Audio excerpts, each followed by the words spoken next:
It's been an interesting series that we've been doing. You can go back 3 times, I believe, and this is the 4th, and listen to what we have said. Some of these things repeat themselves. I think they bear repeating, because if we don't have good... we're back. Hello, John. Good morning to you too, darling. For those of you on the radio, on Blog Talk Radio, people are writing me on my screen here of Facebook Live, where they can see me live, and they write me notes, and I love to acknowledge them because they are so sweet to tune in each week. Guys, one of the things I want to say to you before we do our prayer is that we are up here in the Appalachian Mountains in a rather remote location. The speed is very slow. So from time to time we lose technical abilities. Our Facebook Live just went down. Always know that if something stays down, you can always toggle to the other thing that we're on, which is Blog Talk Radio on your computers or Facebook Live. I never know what's going down, quite frankly, because something usually does. Not every week, but sometimes. And I get messages about, well, this is a good show, but you're a little choppy. And that isn't me. That is actually our speed that we just can't do anything about. We are looking into it. But the problem here is that we don't have many people up here. This is a community where people come in the summers, so they're not real wild. A communication company is not real wild about spending all the time and money to bring access to us out here where there are only maybe 3 or 4 people, 3 or 4 families. So it's what it is, and we live with it. Thank you for understanding. I appreciate it. Dear God of all there is, you who are all we are, and all everything is in this world, we are very grateful to be here today, all together, and to see, hear, sense, and know what you would have us do in our lives.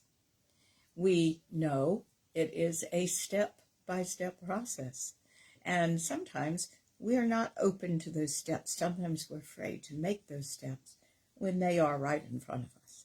Do show us and bring up courage in us and show us the right things to do for ourselves, to live in grace and harmony and cooperation with our highest selves, which is the you that we are.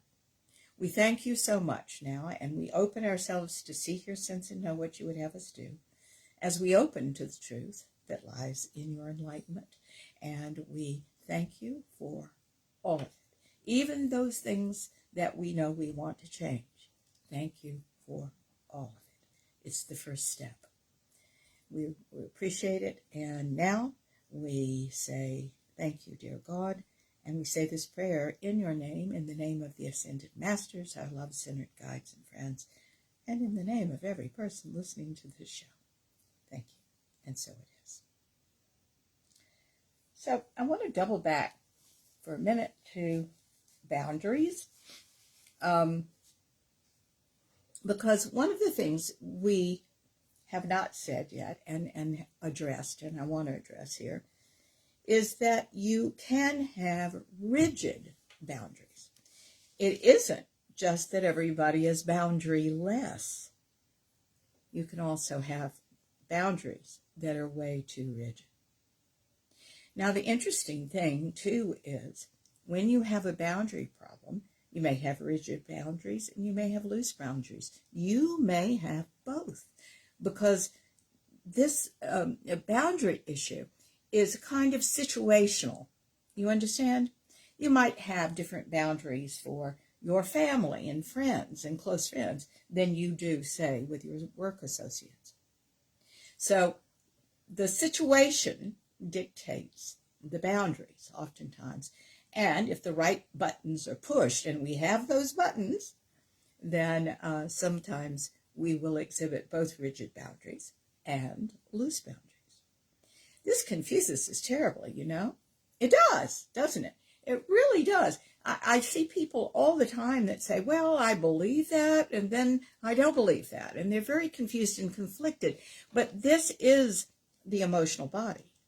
This is what I'm wanting you all to understand.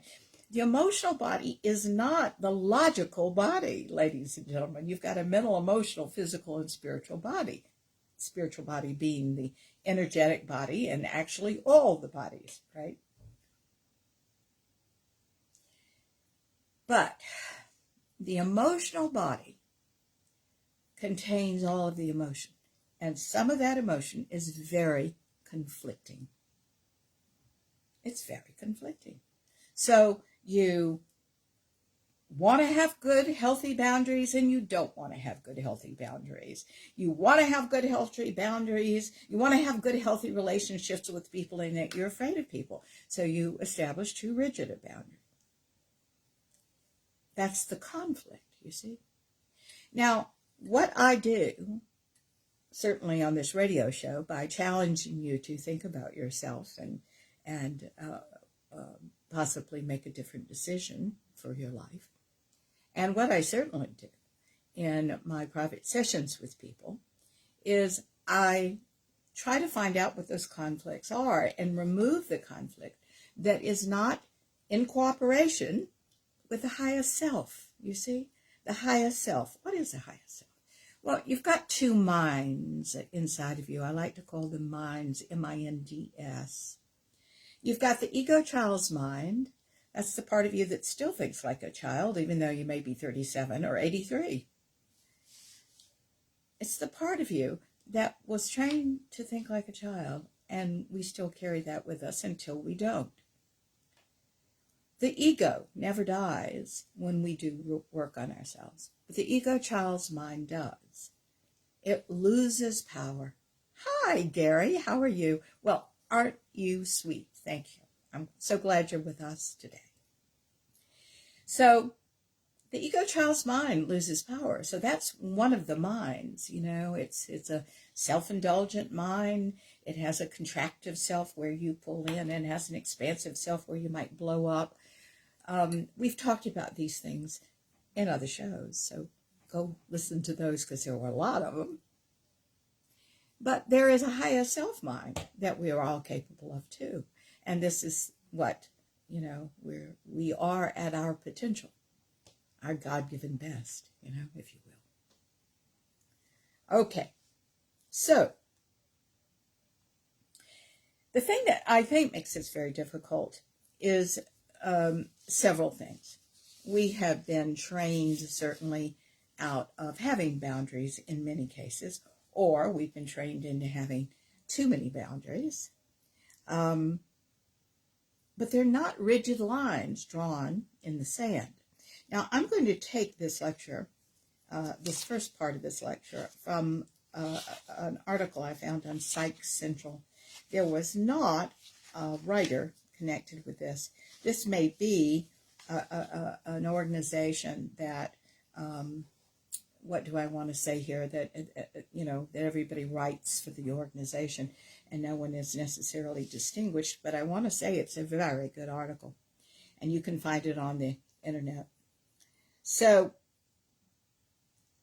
they go on, in this article, whoever did write this for Psych Central,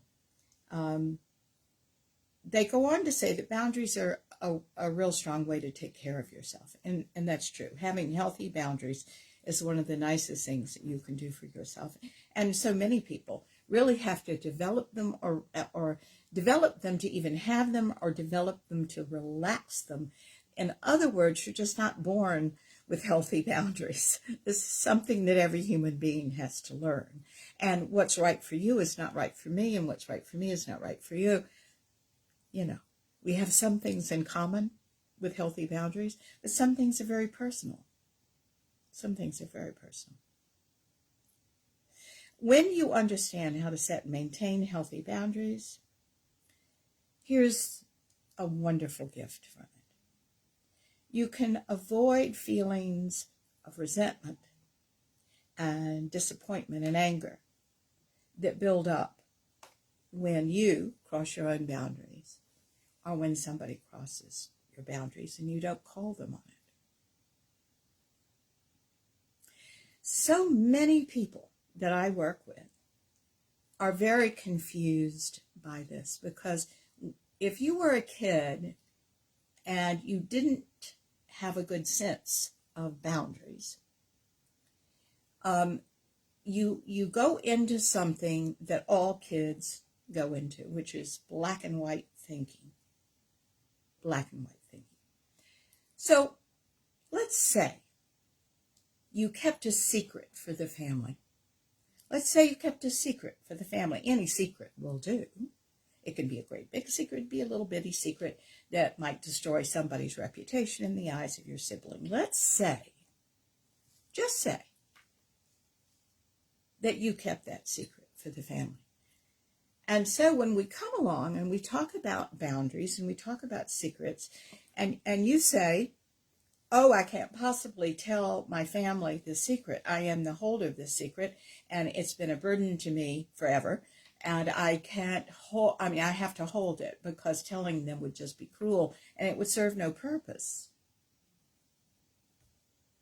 Okay? So what you're establishing right now is, I have to bear the burden, and I either have to tell them and everything goes to hell in a handbasket, or I have to hold the secret myself. And when I challenge people, even people that have done this work for quite a long time, and say, is that all there is? This black and white thinking, you have to tell, you have not to tell. Isn't there something else? And they don't know what it is. That's normal, you see, because you're locked into this brainwashing that you've got to keep the secret. You're locked into the child's mind, who only sees you either see the secret or you tell the secret, right? No, there's another middle ground, and that is that you put the secret down and not carry it anymore. That's it. You just energetically don't do that anymore. You're not going to be responsible for that. Most people forget that part, because it is so easy to abandon yourself when you don't have good boundaries, you see? So we're going to talk about that today, because the story that I just told you about having to keep a secret in the family, and that's just an example of this, certainly would breed resentment, disappointment, anger, wouldn't it? So when you know that, we've got to think of that middle ground and say, I just energetically am not, I never should have been responsible for this. I made myself responsible for this. I'm not going to do it anymore. And you just simply put it down. Okay. Now, boundaries take many forms. They range from rigid and strict to appearing non-existent. So let's talk about characteristics that you may observe, right? If you have more rigid boundaries, you might keep other people at a distance, seem detached, even with intimate partners, have few close relationships, and avoid close relationships altogether. Those are rigid boundaries. Keep in mind, they were born from being afraid. And I think you often learn that people, hello, Shelley. Oh, thank you, darling. I'm so glad. Well, I'm so glad to talk to you today and see your pretty face on the Facebook Live. Thank you. So keep in mind that rigid boundaries are often born from fear. They're always born from fear. We're afraid. Might be afraid of people. I know a family that has a scads of children. They're all grown up now and they're doing quite well. But it's interesting because the woman has been working with me for about 20 years, opening consciousness, the mother. And I talked even just last week about this. She said, I created this big family that I could control because they were kids for a long time and I could control them, to be my community because I was afraid of having a real one, a real community. So she made this family her community, and that's all she did and all she saw. You see? She had very rigid boundaries. For example, not any of those children grew up watching television or seeing a movie. And to this day, they don't like that. Okay? And I looked at that relative to my own life. Now, I was reared in a real artistic family. We always went to the theater and we went to films and I watched television, And you keep in mind, my influence was an artistic family anyway.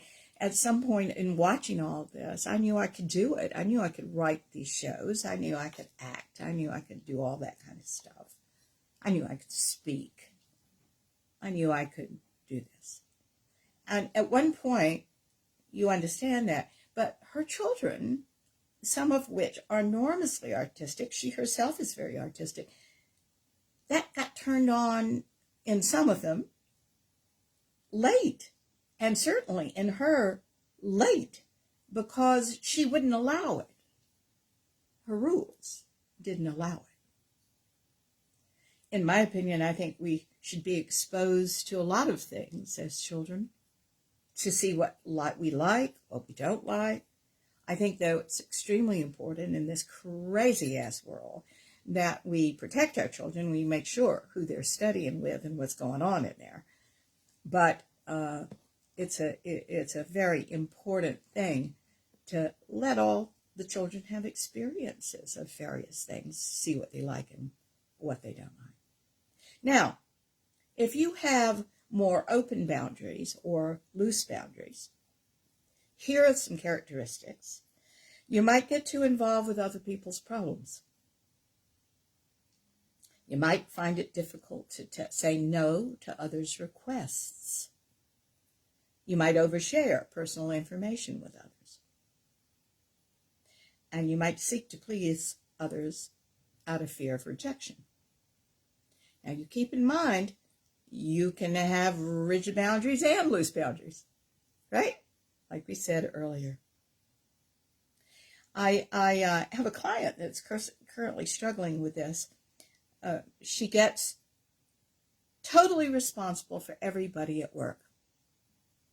And her workplace is chaotic. And one of the things that we talked about was this is just like Home Sweet Home, which was not sweet at all when she was young. It's the same chaos. She's doing the same thing, trying to glue people together that will not be glued. Okay. So she's going to have to make a decision, see what she's doing, and certainly back off from that, isn't she? Because she's just creating the same environment over and over again that she had when she was a child. Perhaps it is a call to really look at it and say enough is enough.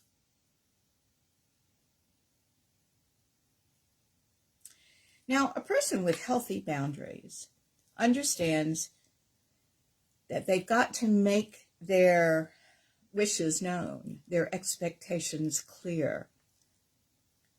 And certainly, I think it helps in two ways. I really concur with the article that's written here for Psych Central. It says, it establishes what behavior you will accept from other people. And it establishes what behavior other people can expect from you. Now, let's talk about this last one and why that's so important. That's important because we make people, without even knowing it, feel unsafe a lot of the time. So one of the nice things that we can do for all our relationships is make people feel safer. Now, how do you do that in business? Well, here's an example. So, So somebody comes to you with an impossible thing to get done in an amount of time. Let's say they want it by this afternoon. And it's impossible to do. It's literally impossible to do. One of the great things, if you're responsible for that you can do, is send an email back saying, this is going to take 5 hours, this download. This is going to take this number of hours. This is going to take this number of hours. This will take this number of hours, and this will take this number of hours. There we are. Good morning, Sheila. I'm so glad you're with us today, darling. Hello. That's the nicest thing you can do to them, is to send that back and say, here's why we can't do it. However, and this is the part that makes them feel safe, adding up these hours and working overtime for you, we could have this by 4 o'clock Monday. Then they know what the rules are. They know what the bottom line is. Now, they have every right not to accept that, right? So they could go around you and go to someone else, and that's fine. The interesting thing about this is that's perfectly fine. You know that probably can't be done. And you're going to tell them, and if it can be done, then you have my apologies, but I don't think it can be. This is somebody that has a strong boundary and sense of self that's saying this, you see? All right? And then forgetting it. Because if you're carrying it around and you're worried about being wrong, and you're so scared that you have offended people because you like to people please, darling, that's never putting a problem down energetically. It's drama city, too. And it's simply not going to serve you at all. We don't want that kind of chaos that you probably, or you might have had in your early childhood home. But if you do this and never get resolved, never put it down, never say, that's my bottom line, I did the best I could with it. There you go. Then you're kind of keeping the chaos inside you forever. Not telling people what they can expect from you is a way that they don't really know who you are. You're not going to the bottom lines here and saying, look, I may be wrong, but I don't think I am. Here's why I don't think I am. Let's see. Okay, but I can't be responsible for having this for you this afternoon. I don't think I can do it.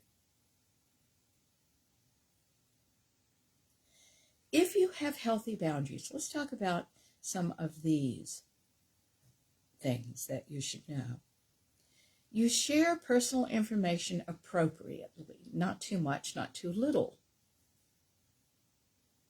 Have you known people that, you're waiting at a bus stop with somebody and they tell you their life story and start crying? That's oversharing. Okay? That's oversharing. That's having not a great boundary. On the other side, I've had several clients through the years, I've been doing this for a long time, who only when they've been working for me 10 years reveal some big secrets that I could have used 10 years before. But they weren't ready to share that with anybody. And then here it comes. That's sharing too little, you see. Number 2, if you have healthy boundaries, you might understand your personal needs really well and want and know how much to communicate them and how to fulfill your own needs if you can, and when to ask for help. And I think this is as good a time as any to talk about communication. We need to communicate better with each other. We really do. Everybody needs to communicate. Somehow we think that other people should just know, particularly intimates, and that's unfair. And then we get mad when they don't know. Oh, stop. Come on. Tell people what you need. Tell people what you want. And certainly don't overdo it, because there are plenty of those things that you can fulfill yourself. And if we're talking about communication, I think it's really important to talk about communication and the art of communication. They're different things. Certainly the art of communication rides on good communication, but here's the art of communication: knowing who you're talking to and what to say and how much to say. In other words, being sensitive to the person you're talking to. That's the real art of communication. You see? I say that that's a real important thing. And that is something that most people have to develop, right? Number 3, healthy boundaries are people who value their own opinions. And they are not threatened by the opinions of others. They value their own opinions, and they know what they believe, and they can listen to what other people believe. You see, people that are going to argue with you a lot are people that might have rigid boundaries. In other words, they have a selected reality in their head the way it needs to be, and they get scared if you challenge that. And it also could be someone who is overcompensating because they don't believe what they're saying. Somebody who is in a healthy boundary situation values their own opinions. They understand why they believe what they do, and they're always open-minded to believe whatever comes along that makes more sense to them than what they currently believe. I love the open mind, and I've met many people in my life that think they have an open mind. See, this is the problem.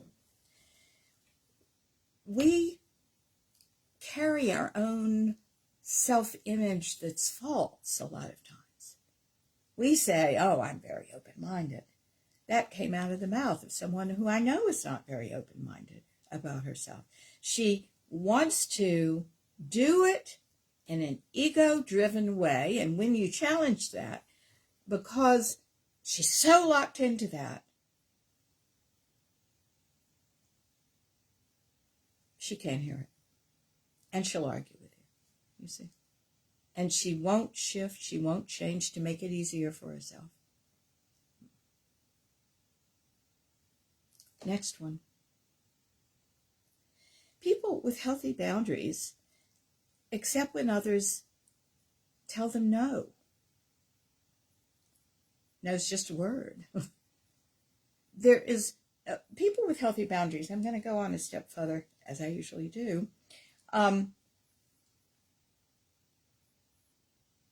They know that nothing out here in the external world can hurt them or can damage them. It just is a new direction to go. It's just something, it's information, really, energetic information. So if a door closes, it's not the end of the world. It's like a door closes. Okay, I need to find another door, another window, another chimney. This is where your creative self comes in, right? But how many times have we been told no, and it's devastating, right? I happen to believe that unless I knock several times on that door, that no is never no. I really always make sure that no is really no. In other words, I had a client a number of years ago who, and I've told this story before, I think it bears repeating, so forgive me if you've heard it before. Maybe you'll get something else out of it, which is always what I'm hoping. I had a friend who was in logistics, and she was a woman. And back 30 years ago, maybe, or 20 years ago, 30 years ago, somewhere around that time period, that was very unusual to have a woman in logistics. She was responsible for all these big trucks and getting, supplies from one very big grocery store chain to the other. And at one point, she got a real big contract, bigger than anything she'd ever had. And they also liked another company, and they said, can you work with this other company as well? And they'll do this, and you'll do this part of it. And she, oh, absolutely, no problem at all. And she really didn't have any problem with it. Here's the problem. They were a mess. They couldn't pull it together. They totally wrecked their part of this. Now, what's she culpable for? Something. She didn't watch them. She expected them to be as good as she was. They weren't. And so when the whole thing fell apart and she lost the contract and everything was dead, she heard through the grapevine that the CEO, the man who had hired her and them, was bad-mouthing her behind her back and telling people how horrible everything went, south. And that she was responsible, one of the ones responsible for it. So she came to me and said, I'm going to have to get out of this business. It's the only thing I know. I was devastated. And I said, well, I would try something else. I said, but you have to try it in the right frame of mind. You have to be your highest self to do this. And she said, what? And I said, well, I'd write a very nice note to him, and I'd send him the biggest gift basket I could find. And her first response, tell me what mind this is coming from, her first response was, and what do I get out of that? Wow. And I said, well, nothing, because if you send it in that energy, you aren't going to get a damn thing out of that. But let me sit down and dictate the kind of note I want you to write. And I want you to send him the gift basket in the right energy, and let's see what happens. Because it's just the nice thing to do. You remember that phrase, right? The higher self always does something because it's the right thing to do. It's the nice, right thing to do. So she wrote a note, and, it was something to this end when I dictated it. It was, Dear Joe, I want to thank you for the huge life lessons that I had from this experience. It was enormously painful, and I deeply regret how it happened, how the whole thing happened. I should have been more on top of everything. I want you to have this gift basket, though, because here's what I know. I know that I have learned more from this than I've learned from anything in a very long time. It is heartbreaking, but it is also information that I'm going to apply for the rest of my life to every other job I ever take. And you've taught me this. And I want to thank you for everything that you've done for me. So enjoy the gift basket. And I wish you all success in the world. And she signed off. Now, he got that gift basket, and he read that note, and that afternoon she was rehired. All by herself. Okay? So when I say investigate the no for a little while, always do the lovely thing. Write the note, for God's sake. But if you're doing it to manipulate somebody else, and you will, in that ego child's mind, if you stay there. You see, you have these two minds, guys. You're indulging in one when you can be in the other. And here, to me, is what do I want to say? The unfortunate thing. We are often in our best self, highest self mind when we're on the couch petting our dog or cat and watching TV all by ourselves. But yet, we're our ego child's mind when we are with another human being. If you could reverse those things, you'd have the start of a very, very happy life.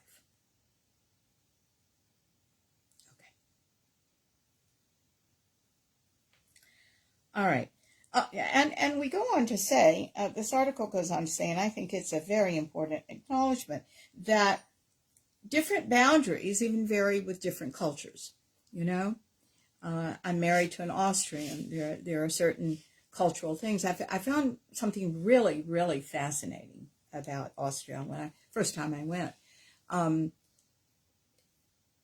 Over here, look at you all. I have groups of friends, and we're all into the same thing, and we talk about what we work, you know, consciousness at work, consciousness in the home, consciousness in our families. We talk about deep emotional things, you know, and you don't do that over there. They don't want to know. It's very rude for you to ask somebody else what they do for a living.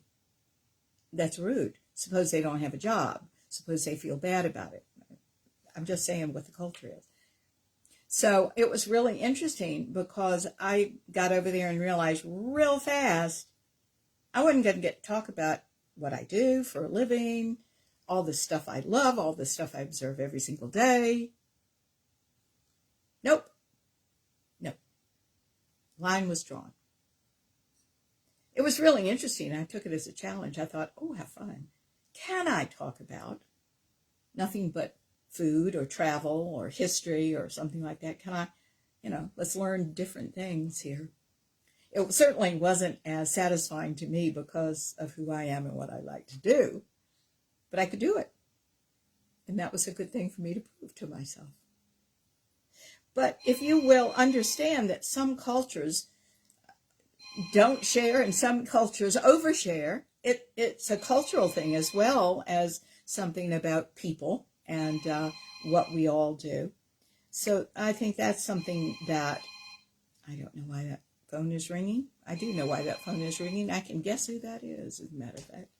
We have friends in Europe, and they always forget that I'm doing a radio show and call at this time. Okay.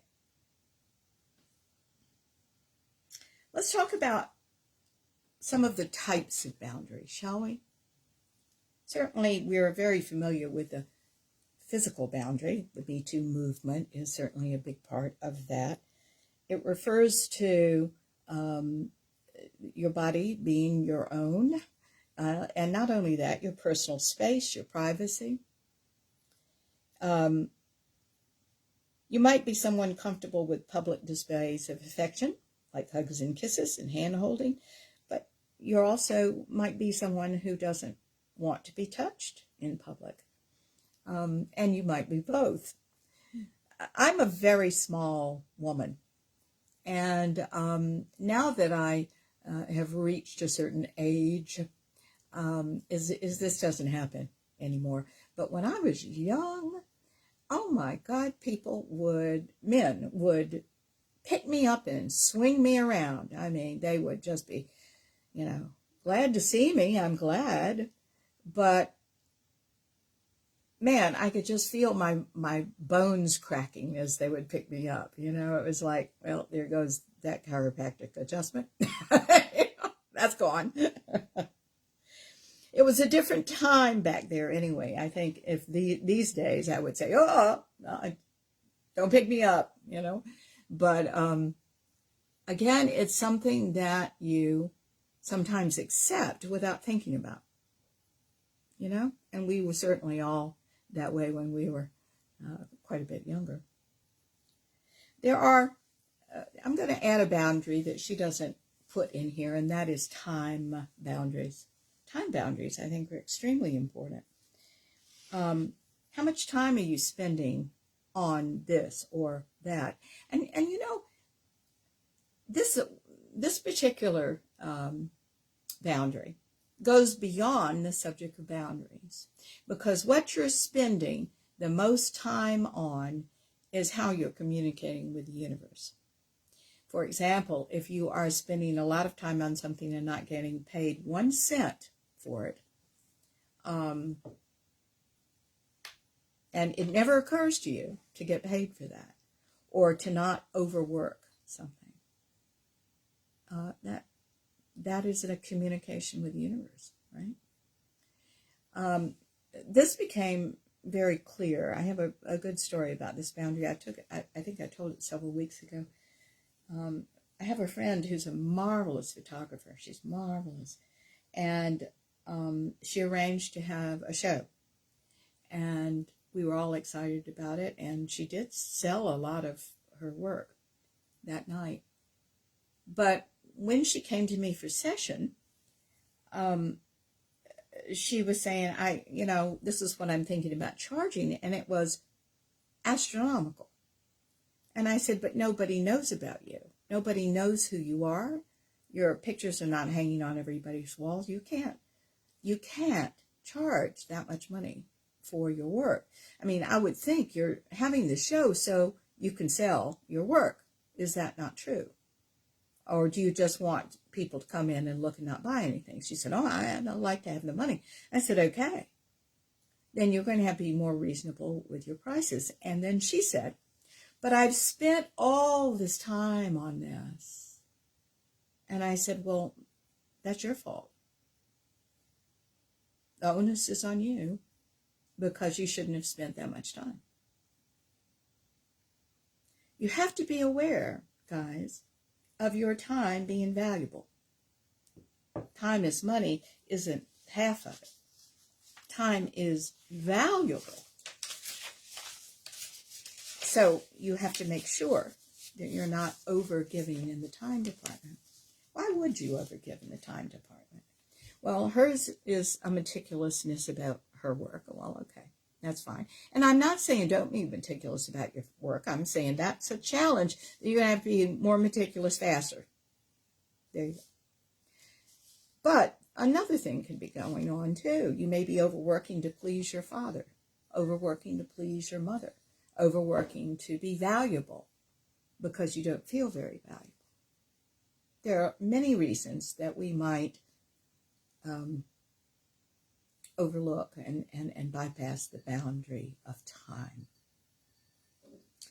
There's a sexual boundary. We're all familiar with that, with what's going on in the world. There are expectations. Sexual comments, sexual touches might be uncomfortable for you, more comfortable for someone else. At this time in my life, oh, hello, Judy. Oh, I'm so glad that you're here. Thank you so much for tuning in today. Guys, that grabbed you inappropriately. We're talking about the sexual boundaries. And I was saying that there is quite the difference in time periods, too. We're very sensitive to that these days. By the way, in my opinion, as we should be. But when I was quite a bit younger, certainly there were sexual comments, people inappropriately touched you, that kind of thing. But here's the thing. I grew up in the theater, and I grew up somehow with a better sense of self, I think, than some of the people these days that are talking about this in the Me Too movement. Because let me tell you, I remember being in the office of a big Broadway writer. I was a writer, so I was interviewing with him. And I won't go into all the details, but he certainly jumped on me. And man, I told him exactly what was what. And I didn't give a flying hoot if he destroyed my career. It didn't matter to me. My sense of self was worth more than that. Now, I ask all of you all, there's a line of self-respect you must not step over. You don't want to give up your self-respect. And that's a boundary, of course. And sometimes people do in the sexual arenas. So I think that's a real important thing to look at. And to know when the passes come, or when the inappropriate touches come, or when the lines are said. Instead of joining the Me Too movement, you better learn how to handle that. Not that there's anything wrong with that, but you need to anticipate it now and know how to handle it. Everybody needs to know how to be a grown-up, okay? There are also intellectual boundaries. These concern your thoughts and beliefs, and they are not being respected when someone dismisses your ideas and opinions. Nobody should dismiss your idea and opinions. Now, the world is full of different types of people. So I'm going to tell you, they're out there right now that are going to dismiss your ideas and opinions. So what's the important thing here? That you know what you know. That's the important thing here. And that's something that we have to work on. It's part of growing up, that you know what you know. Right? That you know what you know. Again, I say, because I see so many different kinds of people, and I have through the years of doing this work. And I say again, beware of someone who is so sure of themselves, that they have it arranged in their head and they can't entertain another thought. There are people like that too, that just have to be right. Just have to be right. Because that just screws with their world if they're not right, if you come up with a different idea and a different opinion. I say, that's fine. But you better, sometimes people are married to people like this. You have to, the only thing that makes any of this work is for you to know what you believe. You know. You're solid in that. Another boundary is an emotional boundary, and this certainly refers to your feelings. You might not feel comfortable sharing your feelings about everything with a friend or partner. Instead, you prefer to share gradually over time or not share at all. I can remember, I'm very introverted. I figure out most of my own problems myself, okay? I am very comfortable doing that. I'm a writer. Everything is about the introspective experience for me, for the most part, except here I am on the radio. And I remember when my mom passed away, and certainly that was traumatic. I had a really wonderful mom. And, I was so sad about that. She died of spinal cancer, a perfectly brutal disease. And after she passed, one of my dear girlfriends, and I do consider her very dear, is an extrovert. And she kept calling me on the phone, wanting me to talk about my mom with her, so that my feelings could be worked out. But that's not the way I work out my feelings. That's the way she works out her feelings. I don't tend to do that. So, I talk about it afterwards. It's not that I don't talk about it, but I like to figure some things out myself, and then I like to talk about it. And she likes to talk about it and figure things out as she goes. Neither one of them is wrong. Neither one of them is wrong.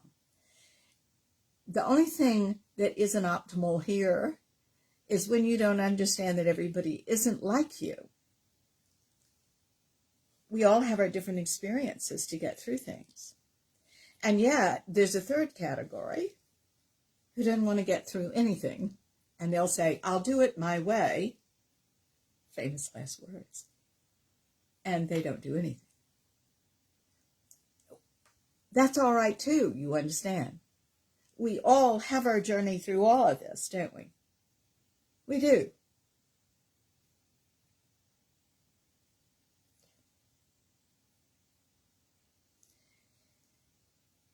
And then there's the financial boundary that we have. This one, as you guessed, is all about money. Some people like to save money. Some people like to spend money. Some people think it's all right to loan money. I was reared in a group that says don't loan money to friends. If you loan money to a friend, it's a gift, not a loan. And I've been very happy with that boundary ever since. But I think it's extremely important, guys, to understand what your boundaries are.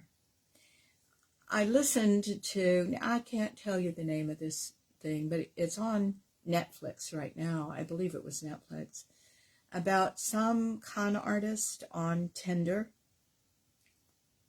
And I'm remembering the name now. It has the word Tinder in it. And these lovely women, smart, lovely women, gave this man money because they believed his story. Guys, I'm going to say, don't do that. Don't do that. Don't do that. There are wonderful actors out there, wonderful con people out there.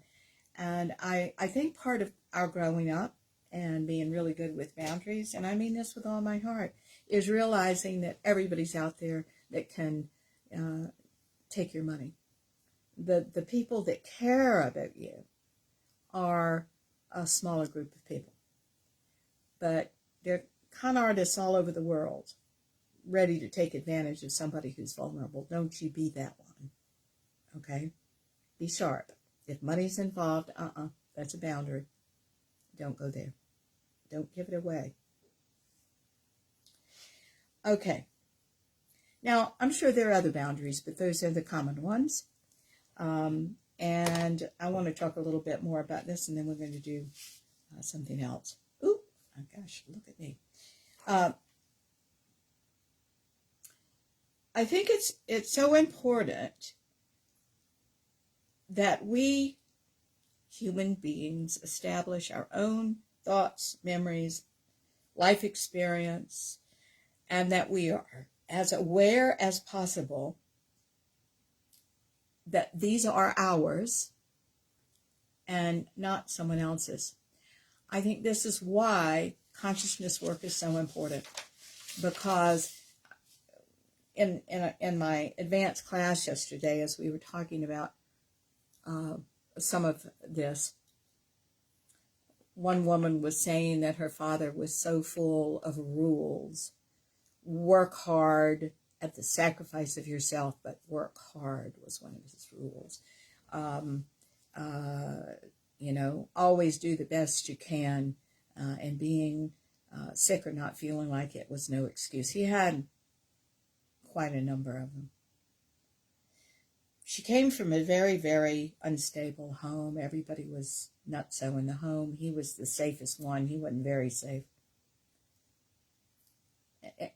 It was interesting because she never saw that he was an alcoholic and he didn't do any of this. But he insisted that she did.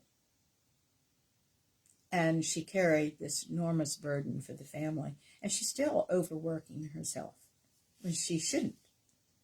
She's doing it for him. It's time to grow up. It's time to grow up of somebody else's ideas. My dad, God bless his soul, he was a depression boy, so he had a favorite line he always said: with ownership comes responsibility. So he gives me a bicycle and says, with ownership comes responsibility. So I had to be very, very, very careful with that bicycle. He'd give me a doll for Christmas. With ownership comes responsibility. And he'd often take the doll and put it up in the closet. I couldn't play with it because with ownership comes responsibility. When I reached a certain age in my own maturity, I realized that was one of the most uncreative lines I'd ever heard. Why? Because creativity is about creating something and destroying it and creating again and destroying part of it and creating again. That's what writing's about, guys. That's what creativity is about. That's what you do as an actor. You learn and deepen and grow. And if you stay in that one place, with ownership comes responsibility. I'm going to lock into that. You don't discover the creativity that is you. And it's interesting because when I look at my dad, I think my dad was a very creative person, but he was frustrated creativity because he believed a limited number of things. He had rigid boundaries. He's a sweet man, but he had rigid boundaries. So he never made himself particularly happy, you see.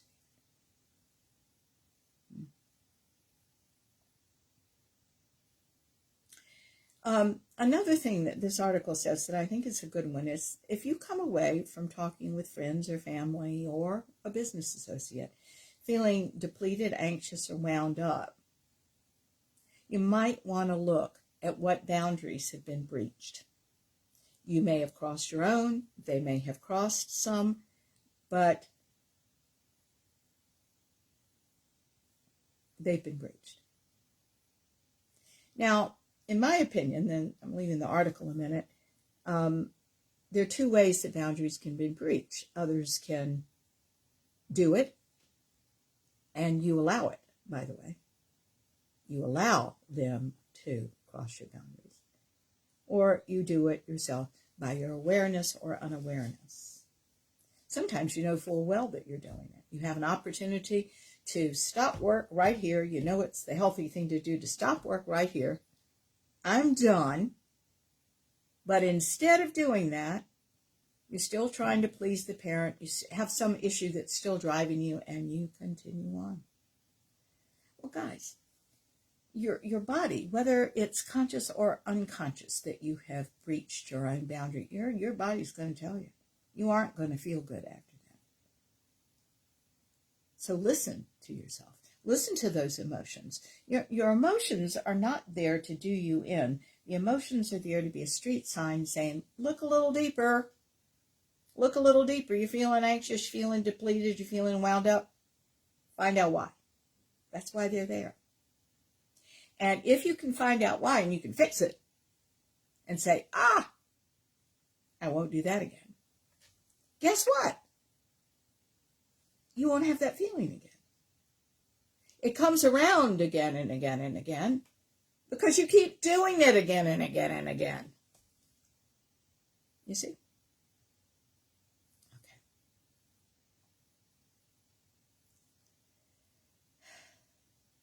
Okay. This article goes on to say that setting boundaries is beneficial for far more than just defining our identity. Having them in place limits your exposure to stress and the body's production of adrenaline and cortisol, the stress hormone, and it protects your mental well-being. I think that's true.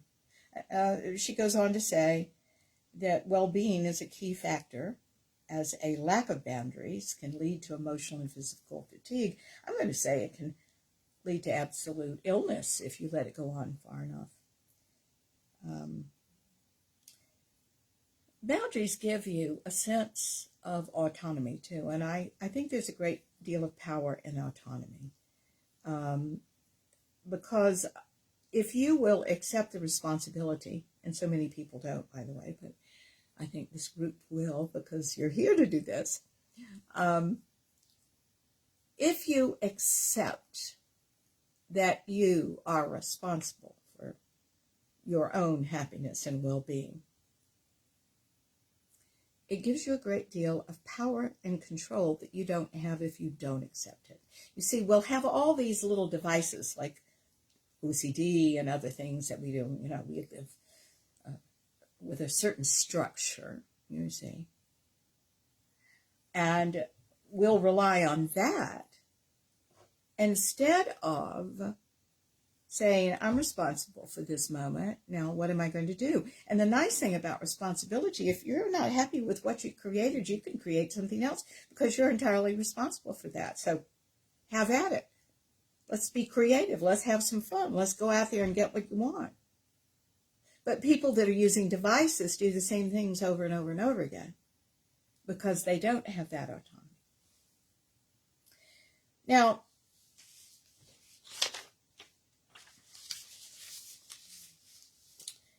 I'm thinking about what I'm going to go into next. I would like to go into talking about your sense of self. Because really that it's a perfect lead in when we talk about autonomy. What is this sense of self we're talking about? It is absolutely knowing who you are, making no apologies for it, accepting the whole of you. I believe this is what Maslow talked about when he described self-actualization, someone who can meet their own needs. If I don't know, if the computer breaks down and my husband can't fix it, I know who to call, that kind of thing. We know how to handle things. Most of us who are coming out of the ego child's mind, they'll go, I don't know whether I can handle everything. I don't trust myself to handle everything. And I have to prove to you that indeed you can. As a matter of fact, one of the favorite exercises that I use is to say, okay, write down the top 3 things, top 5 things that would be the worst thing you can think of. Your spouse dying, your, losing your job, whatever it is, your house burning down. Now tell me the first 3 things or 5 things that you would do if those things happened. And everybody writes them down, and it's quite the exercise. And I said, what'd you all learn from that? And they said that we can handle everything. And yet, people continue to want to think they can't. It is, so there's another source of anxiety. We have to look deeper, because what you're telling yourself isn't true. Everybody knows how to handle everything. So where's the anxiety coming from? I think a lot of times the anxiety comes from never developing that sense of self. We don't know who we are. And there's a wonderful quote here. It's an unknown quote, but I think it's a great quote. One of the greatest tragedies in life is to lose your own sense of self and accept the version of you that is expected by everyone else. It's a good quote, isn't it?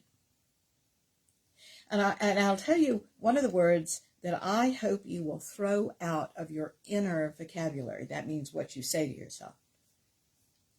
You know what the word is? Should. Should. I should. I should. I should. It's just a way to beat yourself up, isn't it? I should.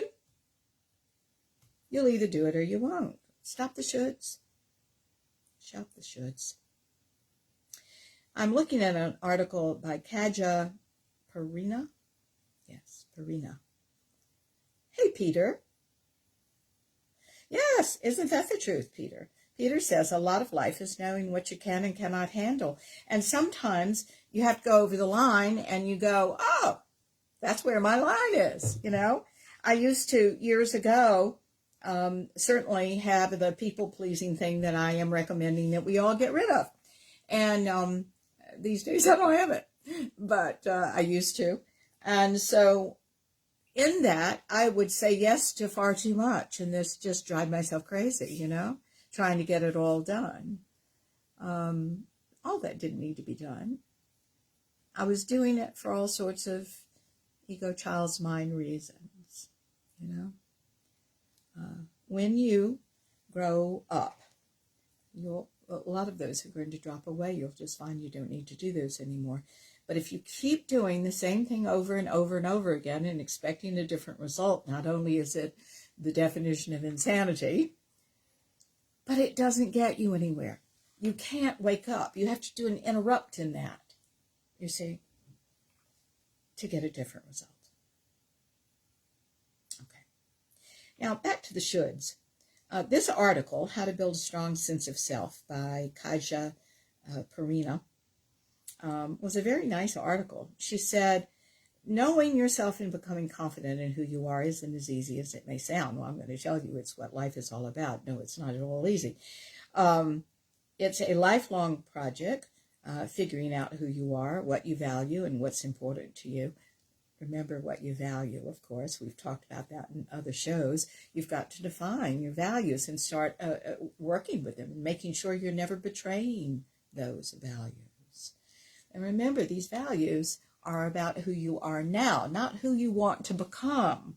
That's just another way of beating yourself up. I'm not this. Right? This is another way of being harsh to yourself and beating yourself up. Don't do that. Don't do that.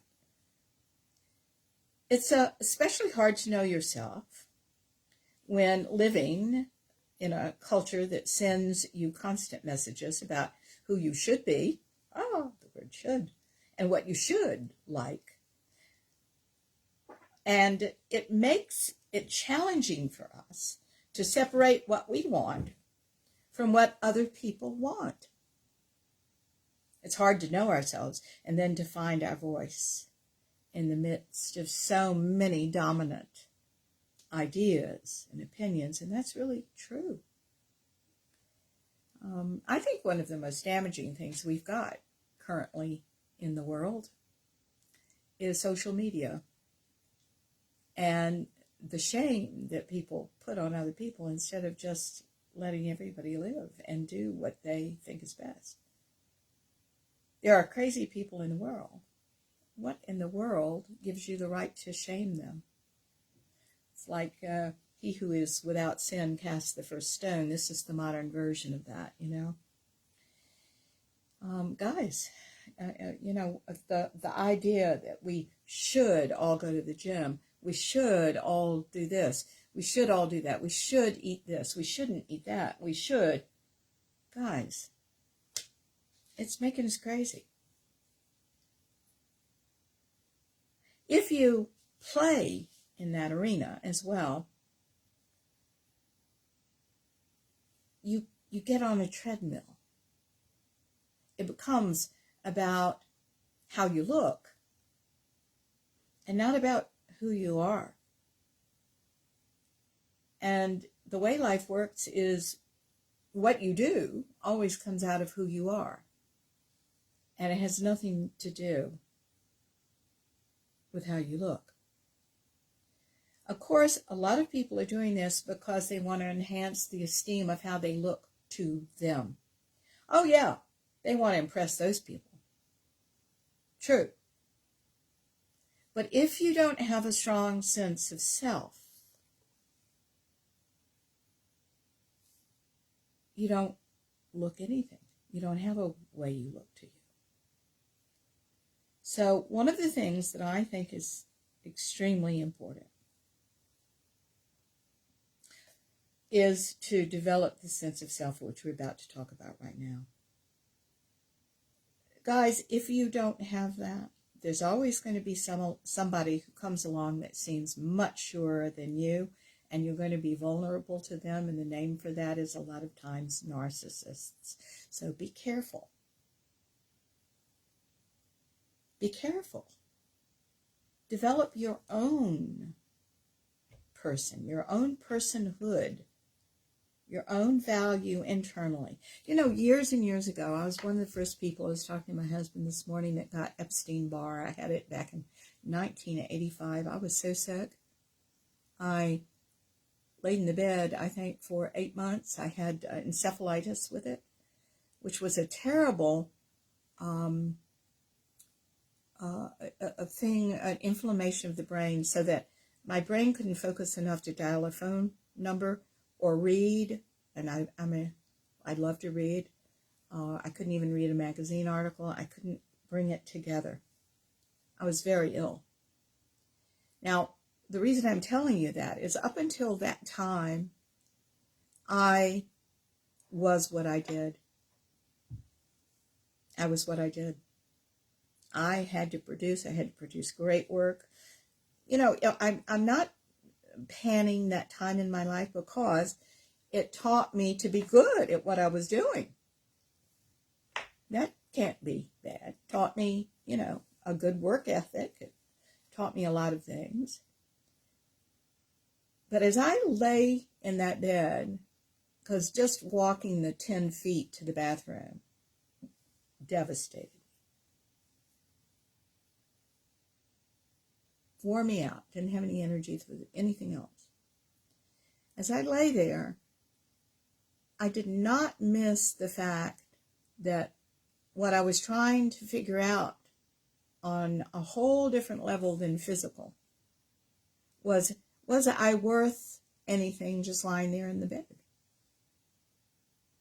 And I knew I was supposed to be, but I didn't believe it. So I started talking to myself, working on myself, doing things for myself back then. And when I got well, or certainly better than I was, I started seeking the people that could help me with this. And sure enough, I am not what I do. I just do things, and that's fine. But I am separate. And that's going to be a very healthy thing for you to find as well, if you haven't found it yet.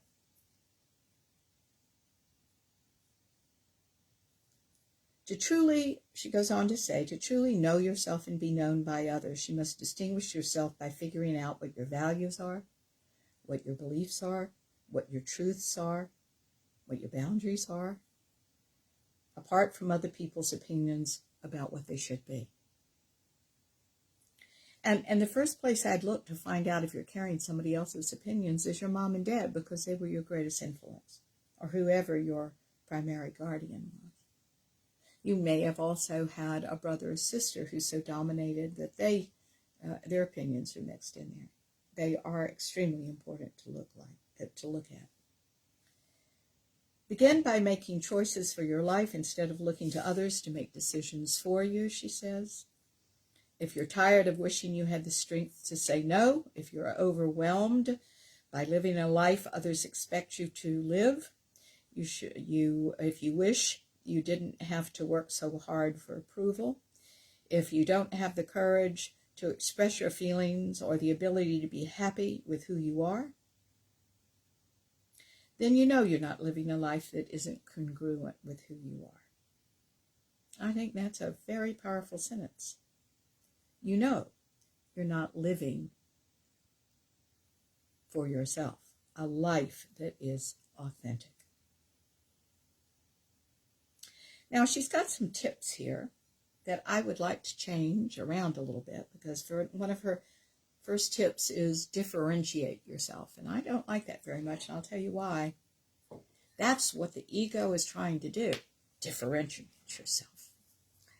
And years ago, I knew a man who wrote symphonies, and his music was just never very good. Why?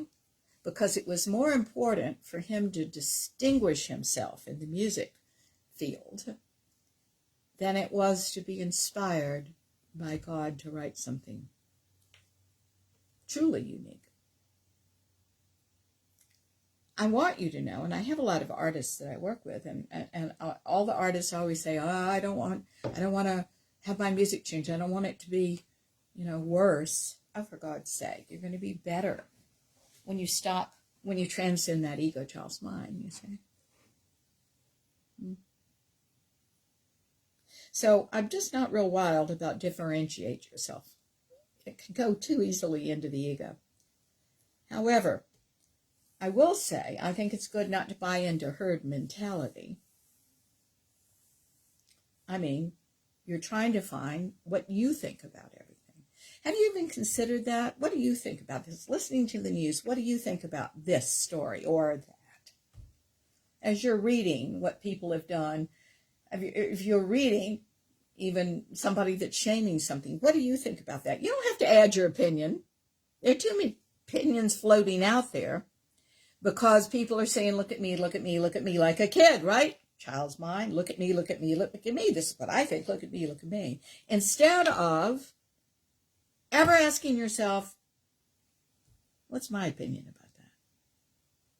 And if you don't have one, talking to people, see what their opinions about things are. See if something inspires you to form your own in some way, not copying them. It is important to look within. It is important to challenge yourself and what you believe apart from your family of origin. It is important to consider yourself and consider what you want. Consider yourself. Most people don't even understand that have never considered themselves before, and I think it's so important. All right, so you've been invited to a party. Consider yourself. Do you want to go? Do you not want to go? Consider yourself. Do you have a good reason for not wanting to go, or do you have a good reason for wanting to go? If it's a higher self reason, you do it. If it's an ego child's mind motivation, why? For example, I have, this hadn't happened in a long time, but one of my clients used to throw herself into parties all the time because she wanted to meet a man. Throw herself into parties all the time, right? But she never met anybody. So she'd come home and she would have 2 or 3 days of such disappointment because she fantasized. Because, by God, that was going to be part of a little fairy tale story. Instead of just wanting to go to a party and having fun and seeing who she meets and who's a friend. Okay. The next thing she recommends is for you to connect with yourself. Oh, yeah.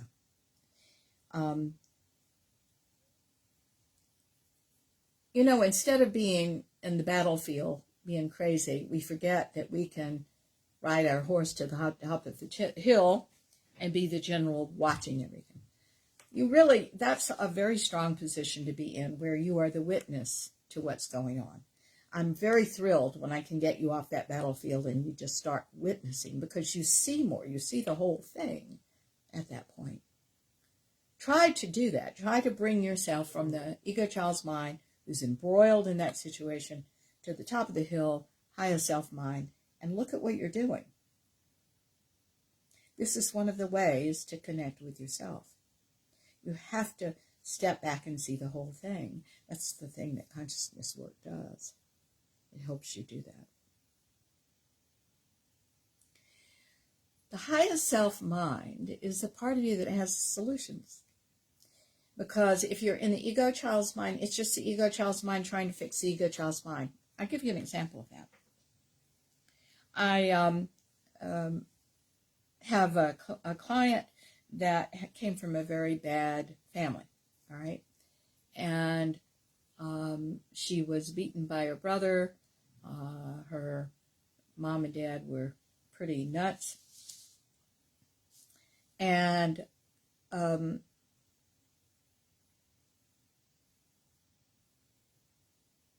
when she has a bad feeling, when anxiety comes out, or when a memory comes up, she sits down with herself and talks to herself, ego child's mind to ego child's mind. Now, I understand why you feel that way. Your mother did this. It made you feel like you didn't matter. Absolutely, I get this. But you do matter. For example, do you realize that's just the ego child's mind talking to the ego child's mind? It's not going to help. It might help in the moment. Yay! It might help at one point. Yay! What's really going to help is becoming the highest self and realizing right now that this moment will never come again. What do you want to do with it to make yourself happy, to contribute something to the world, to write something, to paint something, to be something, to call a friend in need? What kind of love are you going to give right now? Now we're talking about the higher self. This moment will not come again. This is an important moment to you for you to make the most of. You see? That's how to fix it. Not talking from the ego child's mind to the ego child's mind. That fixes something, makes you feel better in the moment right now. Going into fantasy in the moment right now. It fixes it. Yeah, absolutely. Just what you did when you were a kid. But the whole point is to do something that you didn't do when you were a kid and grow up and realize the sacred moment. And handle it. Be responsible for this moment. This is how to have a happy life, ladies and gentlemen. Thank you, darlings. This is how to do that. Number 3, she says, see challenges as a way to know yourself. And I think that's really true. All situations are opportunities and everything has a blessing in it, even though it might hurt. Don't let the fact that something hurts make you bury your head in the ground. We've all been hurt. Every single one of us have been hurt. Sometimes the best opportunity is in that hurt, to change and grow and go, wow, I won't do that again, and to be something more. But if we run away from it, we don't learn anything, right? When you're faced with difficult situations in life, they are all opportunities for you to decide who you are and how you're going to feel about that, and see what you're capable of once you assimilate that into your workaday world. When you continue to act in ways that don't align with your values, you rob yourself of the opportunity to experience who you want to be in different situations and circumstances. Yeah. How you choose to behave, think, and feel are all expressions of who you are. When you observe yourself without judgment, this is the acceptance of self and acceptance of your humanness. And you accept your impulsivity, for example. You're making a decision to come to the present, right here,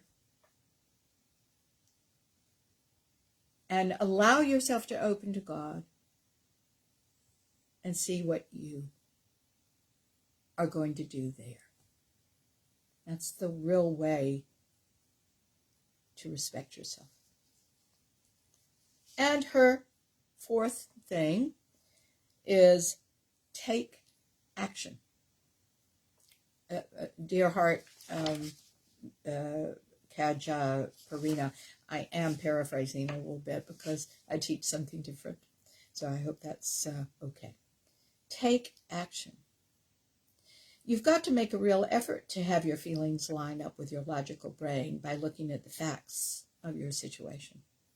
If you are in a situation that really sucks work-wise, you're going to have to make some changes. You can't just go to la-la land. You're crossing your own boundaries. You're not looking after yourself. You've got to make some changes. You've got to call me during these hours, and I will be delighted to help you. You've got to say, I'm saying no right now, and no means no in my book, and here's why. You've got to come up with the way people are going to work with you, treat you. And it can't be an ego child's mind thing. One of the things I've noticed for years, it is if you are your highest self, that's going to change the other person into the highest self, and they won't even know it. They don't even know it. The person with the consciousness knows it, but the other person doesn't know it. But if you approach them as the ego child's mind, they're going to give you that. So look at how you're approaching people.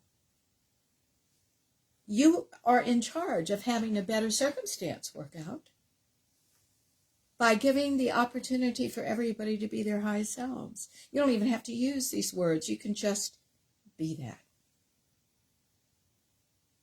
If you have your own ideas and values and thoughts and opinions, even if others disagree with them, they are yours. You have something. If you have disrespected yourself enough to throw all that in the garbage at one point, it's time to get that back. You've got to look beyond your initial, she says, impulsive reactions. I say it's the ego child's mind, and act in ways that is cooperative with your higher self mind. You can't let your feelings and impulses dictate anything. Those are the child's mind. And if you have an idea in your head right now of a story that you would tell me, look a little further back and tell me how that's exactly like you behaved in your childhood. You're going to say, it's the same thing. Everything is an opportunity to know yourself better, guys. Every single thing is. You know? You're in the process of becoming, because we all are. We all are. If there is something that I want you to take away from today, and we've only got 3 minutes left, I say it's this. Every single moment is sacred. It will never come again. It will never come the same way again. Throw out the shoulds of your life and go into the moment and ask yourself what you want here and how to do it, because your higher self is right there and it's going to give you the answers, because all the answers are inside of you. Guys, we're going to stop there. We'll come back with something brand new to talk about next week. And thank you so much for listening. I love all of you very much. And I wanted to say you do me a terrific honor by getting the word around about these shows. That helps a lot. We do these shows for free. We want to spread the word about consciousness and enlightenment, and having people get on the bandwagon and like what you